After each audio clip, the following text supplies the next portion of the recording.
Before the world knew his name, before stadiums echoed his songs, before his voice crossed oceans, Bob Marley was just a quiet teenage boy trying to survive in a place where dreams were usually crushed long before they could grow.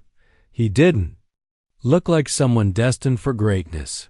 He looked like someone people overlooked every single day.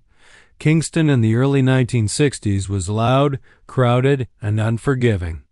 Tin roof houses pressed against each other, dust hung in the air, and every street carried stories of struggle. Trenchtown wasn't just a neighborhood. It was a test. If you grew up there, you learned early how to endure disappointment, how to stay invisible, and how to accept that life didn't owe you anything. Bob Marley grew up watching people abandon their dreams one by one. Some turned to hard labor. Some turned to crime. Some simply stopped hoping. Music, for most families, was not considered a future. It was background noise for long days and short nights. Something you enjoyed after work, not something you built a life around. But Bob felt music differently. Even as a child, he didn't just listen to songs, he absorbed them. He noticed how rhythm could change the mood of a room, how words could make people pause, how a simple melody could make someone forget their hunger for a few minutes. Music wasn't escape for him. It was expression. It was the only place where his thoughts felt clear. At 15, Bob was already writing songs quietly to himself, not polished songs, not impressive songs, just honest ones. Songs about poverty, identity, confusion, and hope. He sang them softly, usually alone, because he was shy and deeply sensitive to judgment.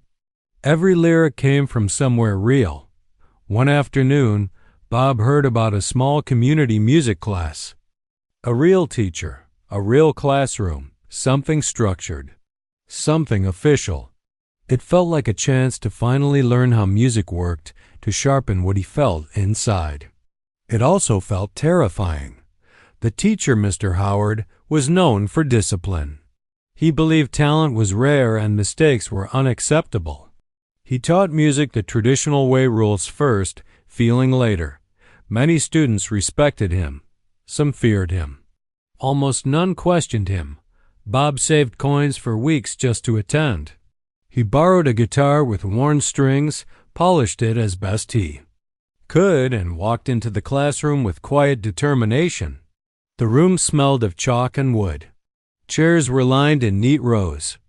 Music sheets were stacked perfectly on the desk. Bob stood out immediately. His clothes were faded. His guitar looked tired. His posture was cautious. Other students glanced at him, some curious, some amused. Bob ignored them and took a seat near the back. He told himself to focus. This mattered. The class began with scales. Bob struggled. Not because he lacked ability, but because he had never been taught this way. His fingers knew instinct, not instruction. The teacher noticed immediately. "You there," Mr. Howard said sharply. "Come forward." Bob stood, heart pounding. "Play something," the teacher said. Bob hesitated for a second, then began to play one of his own melodies. It was simple, raw, uneven in places, but it carried emotion, a kind of honesty that couldn't be rehearsed. Some students stopped paying attention. Others leaned forward. When Bob finished, the room went silent. Mr. Howard didn't smile. He didn't ask questions. He didn't offer correction. He simply shook his head. "This is not talent," he said flatly. "This is noise. Music requires discipline, not imagination." Bob felt his chest tighten. "You don't have what it takes," the teacher continued. "You should focus on something practical. Music won't feed you." The words didn't echo. They sank. Laughter broke out from a few students.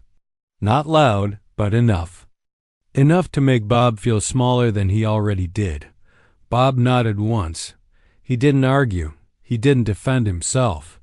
He picked up his guitar and walked out of the classroom without looking back. Outside, the sun felt harsher.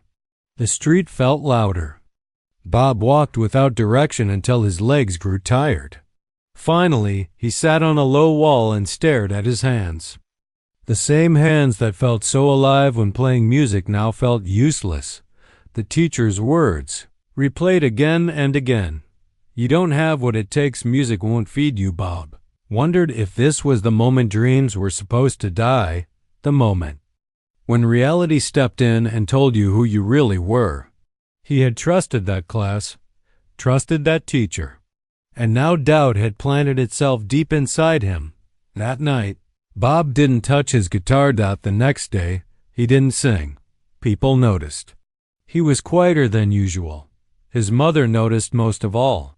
She asked him what was wrong. Bob shrugged and said nothing.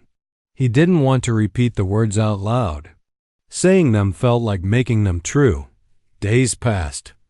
Bob tried to imagine a future. Without music, it felt empty, like a room with no windows. But he also couldn't forget the humiliation, the certainty in the teacher's voice, the confidence with which his dream had been dismissed. One evening, Bob sat alone as the sky darkened. His guitar leaned against the wall, untouched.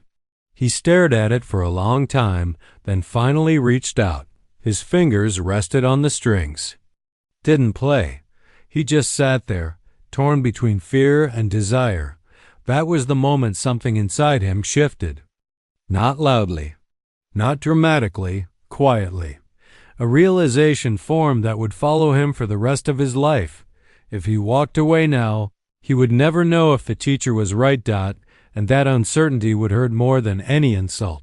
Bob lifted the guitar and began to play again, softly, imperfectly, honestly, not for approval, not for validation, but because he needed to. Outside, someone paused to listen, then another. No applause, no praise. No praise. Just listening. Bob didn't notice them. For the first time since that classroom, he felt steady again. He didn't know it yet. But the words spoken to him that day would follow the teacher far longer than they followed Bob, and the regret had only just begun. Bob never returned to that classroom, not because he was afraid, but because something inside him understood that some doors close so others can open wider. He didn't announce his decision. He didn't explain it to anyone. He simply stopped going. The teacher probably assumed the boy had quit, just like so many others before him. Another dream corrected by reality. Another lesson learned, but Bob Marley didn't quit music. He changed how he pursued it. Instead of classrooms, he chose the streets. Instead of sheet music, he chose people. He played wherever someone would listen. On corners, in yards, outside small shops. Sometimes people stopped. Sometimes they laughed. Sometimes they ignored him completely. But Bob kept playing. There were days he went home hungry. Days when his fingers bled from broken strings. Days when doubt returned and whispered that the teacher might have been right after all. But every time that voice grew louder, Bob remembered how it felt to stop playing. How empty that silence was.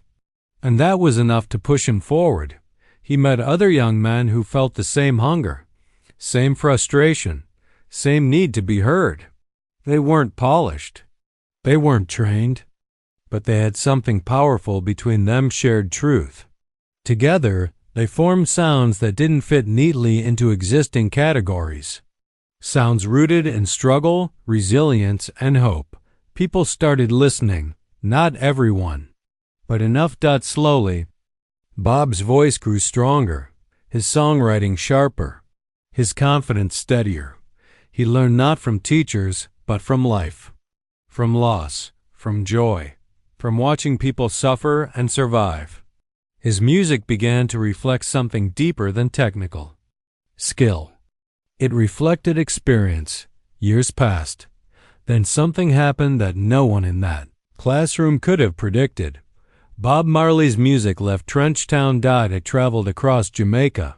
Then beyond it. Radio stations picked up his songs. Crowds grew larger. His words began to resonate with people who had never walked his streets but understood his message.